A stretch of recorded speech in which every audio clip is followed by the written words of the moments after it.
જૂનાગઢના કેશોદમાં પોલીસની અટક બાદ વેપારીનું સેલ્ફોસના ટીકડા પીવાથી કસ્ટોડિયલ ડેથ થયું હતું. ત્યારે મરણ જનાર વેપારીના પુત્રએ પિતાના મોત મામલે શંકા વ્યક્ત કરી પોલીસ ઉપર ગંભીર આક્ષેપો કર્યા છે.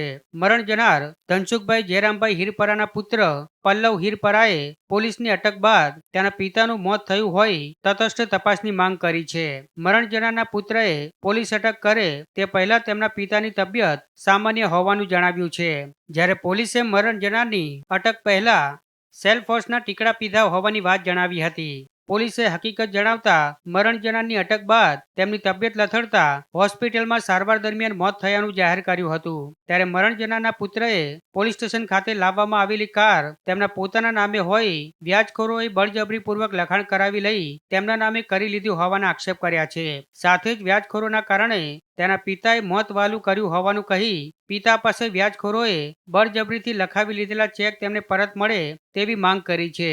ઉલ્લેખનીય છે કે હાલ આ સમગ્ર કેસની તપાસ માંગરોળના ડીવાયએસપી કોડિયાતર ચલાવી રહ્યા છે.